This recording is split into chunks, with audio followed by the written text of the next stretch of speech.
వేదిక పైనున్న పెద్దలందరికీ పేరు పేరున నా హృదయపూర్వక నమస్కారాలు. కొంతమంది గురించి ప్రత్యేకంగా నేను మాట్లాడాల్సిన అవసరం ఉంది. మొదటి వ్యక్తి మన పవర్ మంత్రి గొట్టిపాటి రవి గారు, మనందరి స్వామి ఎవరు డోల బాల వీరాంజనేయుల స్వామి గారు. బుడ్డోడని ఆయనే సెల్ఫ్గా చెప్పారు. బుడ్డోడైనా ఉగ్ర నరసింహ రూపుంది. నేనేమైనా హామీ మర్చిపోతే నన్ను వదిలిపెట్టుకున్న వెంటాడిన ఉగ్ర నరసింహారెడ్డి గారు, గౌరవ కలెక్టర్ గారు తమిన అన్సారియా గారు, గౌరవ చీఫ్ సెక్రటరీ విజయానంద్ గారు, నాకు కుటుంబ సమానమైన పిఎంఎస్ ప్రసాద్, అందరికీ నా హృదయపూర్వక నమస్కారాలు. ఉమ్మడి ప్రకాశం జిల్లా అంటే నాకు మొదటి గుర్తు వచ్చేది పౌరుషం, ప్రేమ. ఇక్కడ ప్రజలకి పౌరుషం ఎక్కువ, ప్రేమ కూడా ఎక్కువ. ప్రకాశం జిల్లాకు టీడీపీ అన్నా, చంద్రబాబు నాయుడు గారన్నా పెద్ద ఎత్తున ప్రేమ ఉంది. 2019లో ఎదురుగాలి ఉన్నా మీరు 4 శాసనసభ్యుల్ని తెలుగుదేశం పార్టీలో గెలిపించారు. 2024 ఎన్నికల్లో 10 సీట్లు తెలుగుదేశం పార్టీని గెలిపించారు. యువగలం పాదయాత్ర చేసినప్పుడు ఇక్కడ ప్రజల కష్టాలు నేరుగా నేను చూశాను.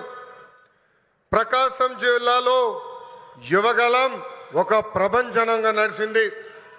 వాస్తవంగా ఆంధ్ర రాష్ట్ర చరిత్రలో మార్పు మొదలైందంటే అది 2022లో ప్రకాశం జిల్లాలో జరిగిన తెలుగుదేశం పార్టీ మహానాడని సభాముగా తెలుపుతున్నా.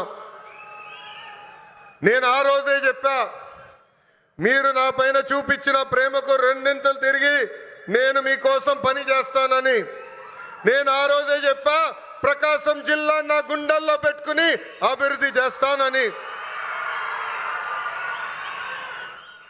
2014లో రాష్ట్ర విభజన జరిగింది. కట్టుబట్టలతో మెడబట్టి మన అందరినీ బయటికి గెంటేశారు. ఆ కట్టుబట్టలతో మన ప్రయాణం ప్రారంభించాం. ఆనాడు అందరి ఆమోద్యంతో అమరావతియే మన రాజధానిగా ప్రకటించుకున్నాం. ఒకే రాజధాని, అభివృద్ధి వికేంద్రీకరణ నినాదంతో మన ప్రభుత్వం పనిచేసింది. అనంతపురానికి ఆటోమోటివ్ కంపెనీలు తీసుకొచ్చాం. చిత్తూరు, కడప జిల్లాకి ఎలక్ట్రానిక్స్ కంపెనీలు తీసుకొచ్చాం. కర్నూలు జిల్లాకి విద్యుత్, సోలార్ కంపెనీలని తీసుకొచ్చాం. ఇంకో పక్కన ప్రకాశం జిల్లాకి పెద్ద ఎత్తున ఆక్వా రంగాలు ప్రోత్సహించాం.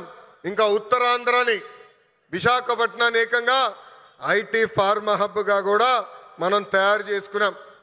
ఇంకా 2019 నుంచి 24 వరకు ఏం జరిగిందో నాకన్నా మీకే బాగా తెలుసు. ఆంధ్ర రాష్ట్రంలో ఒక విధ్వంస పాలన నడిచింది. కొత్త కంపెనీలు తీసుకురాకపోగా ఉన్న కంపెనీల్ని పక్క రాష్ట్రానికి తరిమేసే పరిస్థితి. ఒక లూలు, అమర్ రాజా, హెచ్ఎస్బిసి లాంటి సంస్థల దగ్గర నుంచి చివరి జాకీ కంపెనీ దగ్గర నుంచి కూడా వాటాలు ఇవ్వలేదని వాళ్ళని తరిమేసే పరిస్థితి మనందరం చూసాం. నేను ఆ రోజు ముఖ్యమంత్రిగా ఉన్న పులివెందల ఎమ్మెల్యేకి ఛాలెంజ్ చేశా, మీరు తీసుకొచ్చిన ఒక్క కంపెనీ పేరు చెప్పమని. ఇప్పటికి కూడా అక్కడి నుంచి సౌండ్ రాలా.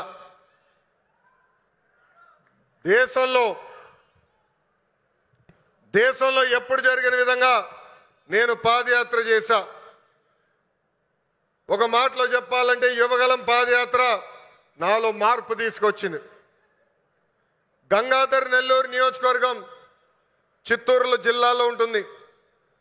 ఆ నియోజకవర్గంలో పాదయాత్ర చేస్తున్నప్పుడు ఒకరోజు రాత్రి చివరి గ్రామం అక్కడ నేను నడుస్తున్నప్పుడు ఒక తల్లిని చూసా. రోడ్డు మీద కూర్చుని బోండాలు వేస్తుంది. ఆమెను అడిగా, అమ్మా ఆకలేస్తుంది, నీ పక్కన కూర్చోవచ్చా, నాకు బోండాలు వేస్తాను అడిగా. స్టూల్ లాగా వేసి కూర్చో బాబాని చెప్పింది. ఆమె మాట్లాడుతూ ఆమెను అడిగా, ప్రభుత్వం నుంచి మీరేం ఆశిస్తున్నారు? ఆమె అప్పుడు చెప్పింది, మద్యంకి మా భర్త బానిసుడయ్యి చనిపోయాడు. 30 సంవత్సరాలుగా నేను ఇక్కడ కూర్చుని బోండాలు వేస్తున్నాను. రూపాయి జమ చేర్చి మా 2 బిడ్డలు చదివించాను. ఆ 2 బిడ్డలకి ఉద్యోగాలు కల్పించు బాబు అని ఆనాడు ఆమె కోరింది. ఇప్పుడు కూడా బాగా గుర్తు ఆ కోరిక. ఆ సంఘటన తర్వాత మరుసటి రోజు గౌరవ ముఖ్యమంత్రి చంద్రబాబు నాయుడు గారికి నేను ఫోన్ చేసి, ఎట్టి పరిస్థితుల్లో మేనిఫెస్టోలో మనం ఒక మొదటి హామీ పెట్టాలి. అది 5 సంవత్సరాల్లో 20 లక్షల ఉద్యోగ కల్పనే మన లక్ష్యంగా పెట్టాలని కోరటం జరిగింది. దేశంలో ఏ పార్టీ చేయని సాహసం ఎన్డీఏ ప్రభుత్వం చేసింది. ఆ హామీ ఇచ్చే ముందర నేను అనేక మందితో మాట్లాడా. వాళ్ళందరూ అన్నారు, ఈ హామీ మీరు సాధించగలుగుతారా, చేయగలుగుతారా అని అడిగారు. కానీ వాళ్ళు ఒకటే చెప్పా, నా ధైర్యం ఒకటే, నా బ్రాండ్ ఒకటే. ఆ బ్రాండ్ పేరు 3 అక్షరాల CBN. మొన్న ఢిల్లీలో ఒక ఇంటర్వ్యూకి వెళ్ళా. అక్కడున్న విలేకరు నన్ను అడిగాడు, తెలంగాణకి హైదరాబాద్ ఉంది, తమిళనాడుకి చెన్నై ఉంది, కర్ణాటకకి బెంగళూరు ఉంది, ఆంధ్ర రాష్ట్రానికి ఏముందని అడిగారు. అతన్ని ఒకటే చెప్పా, మాకు చంద్రబాబు నాయుడు గారు అని ఒక బ్రాండ్ ఉన్నాడు, అందుకే మా రాష్ట్రం రూపురేఖలు మేము మార్చబోతున్నామని. 2024 ఎన్నికల్లో సైకో పాలకుకు బాయ్ చెప్పి సైకిల్, గ్లాస్, కమలం పాలన మనందరం కలిసికట్టుగా తీసుకొచ్చాం. గెలిచిన మొదటి రోజు నుంచి ఉద్యోగాల వేట మొదలు పెట్టాం.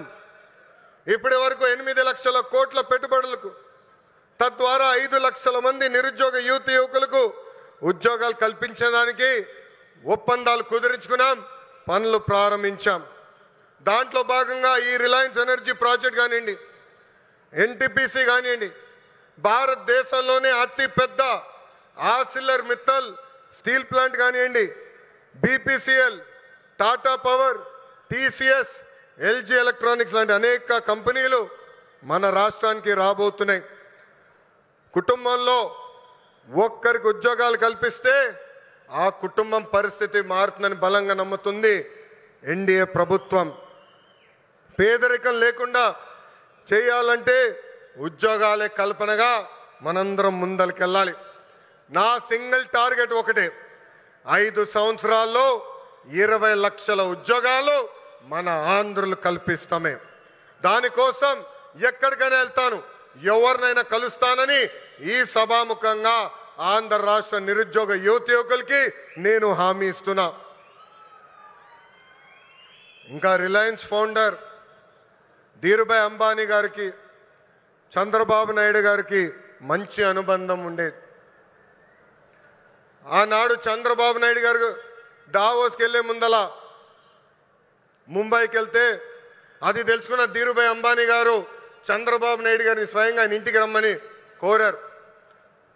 ఆనాడు మీటింగ్లో టెలికాం రంగంలో మార్పులు వస్తున్నాయి, సంస్కరణలు వస్తున్నాయి, టెలికాం రంగంలో మీరు పెట్టుబడులు పెట్టండి అని కోరటం జరిగింది.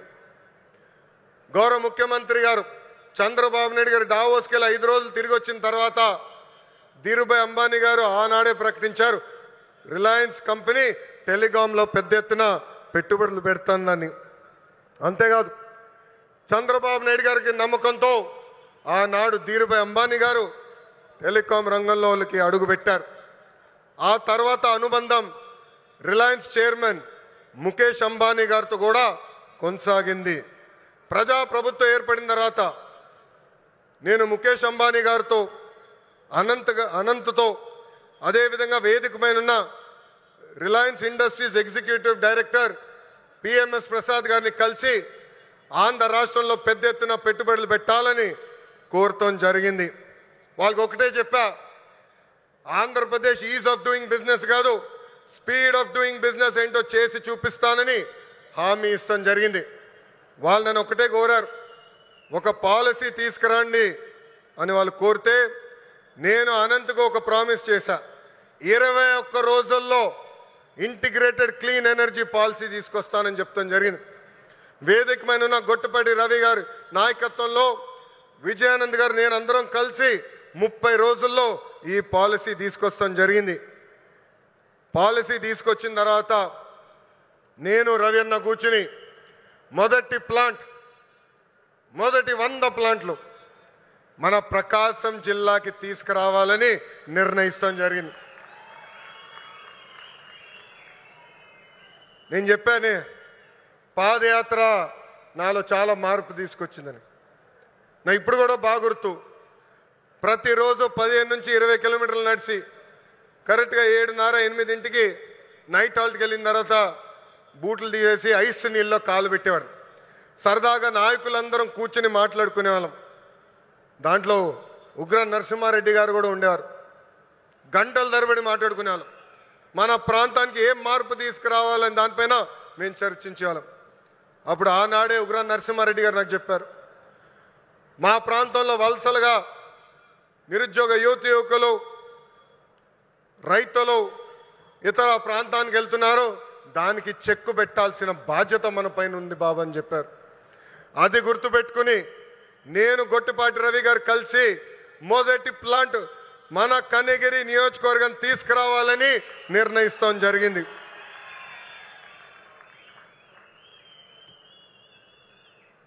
ఆంధ్రప్రదేశ్లో ఈ కంప్రెస్డ్ బయోగ్యాస్ ప్లాంట్స్ పెట్టేందుకు ఈరోజు రిలయన్స్ ఇండస్ట్రీస్ ముందుకు వచ్చింది. 65,000 కోట్ల పెట్టుబడి, దాదాపు 500 ప్లాంట్లు ఏర్పాటు చేస్తామని హామీ ఇచ్చారు. నిజంగానే ఈ సభాముఖంగా ముఖేష్ అంబానీ గారికి, అనంత్కి, పిఎంఎస్ ప్రసాద్ గారికి, మాధవ్ గారికి, హరీంద్ర కే త్రిపాఠి గారికి నా హృదయపూర్వక ధన్యవాదాలు నేను తెలుపుకుంటున్నాను. ఈ పెట్టుబడుల ద్వారా ఆంధ్ర రాష్ట్రంలోనే 2,50,000 మంది నిరుద్యోగ యువకులకి కూటమి ప్రభుత్వం ఉద్యోగాలు కల్పించబోతుంది.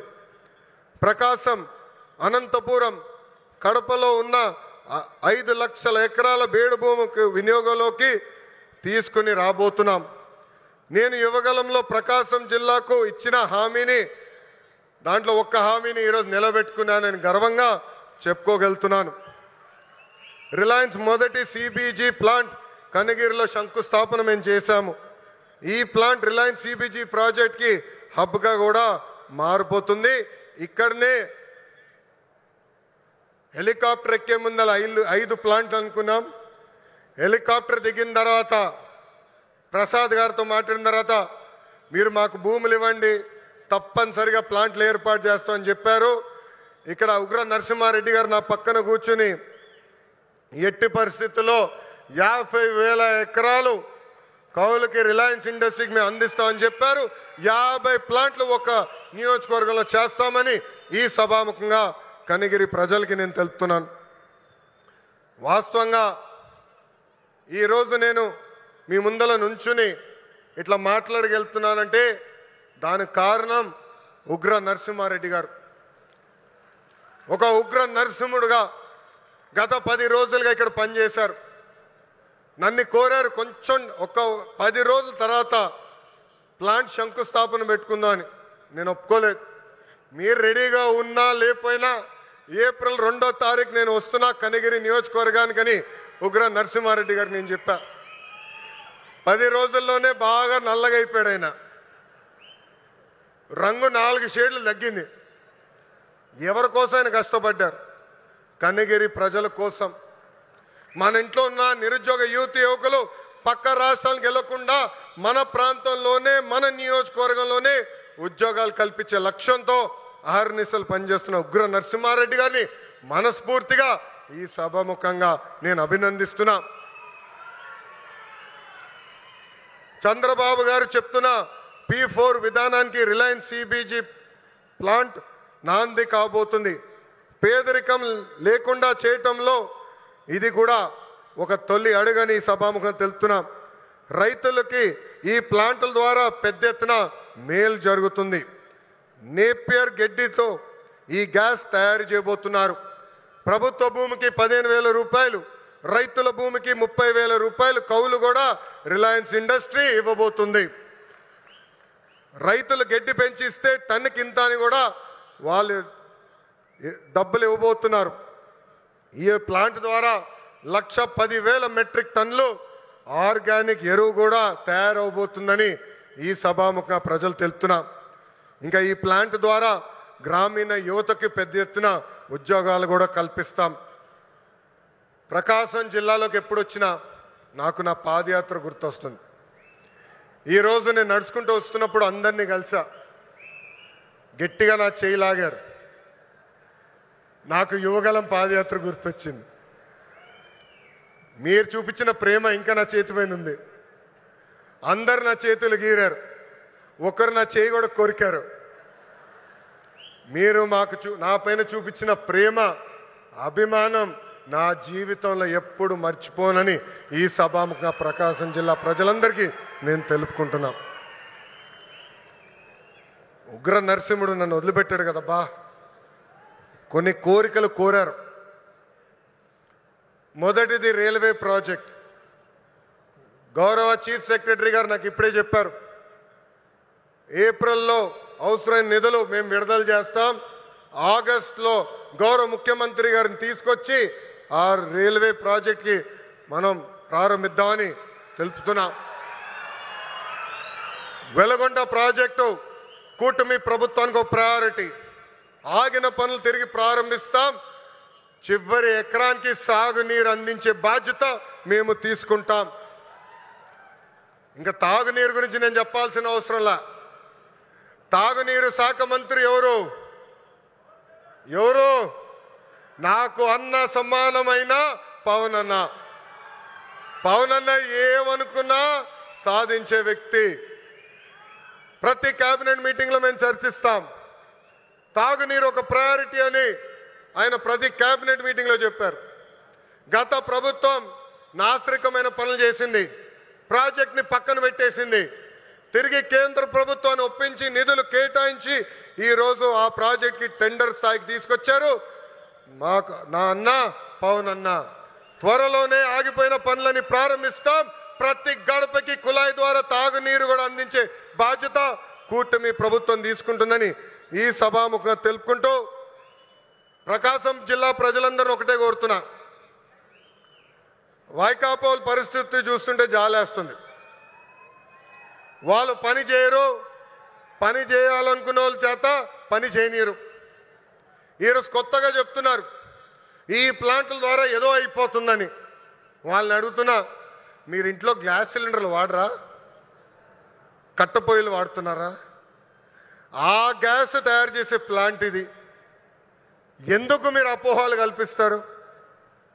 రండి, ప్లాంట్ చూడండి, వెళ్ళి మీ నాయకుడికి చెప్పండి. అంతేగాని ఈ ప్లాంట్కి అడ్డు పడితే ఎర్ర బుక్లో మీ పేరు ఉంటుందని ఈ సభాముఖంగా వైకాపా నాయకులు నేను హెచ్చరిస్తున్నా. మంచి పని చేసాక వచ్చా, దమ్ము ధైర్యంతో ఈరోజు నిలబడి చెప్పగలుగుతున్నా. 10 నెలల్లోనే ఎవ్వరు ఉంచిన విధంగా ప్రకాశం జిల్లాకి నేను ఈ ప్లాంట్ తీసుకొచ్చా.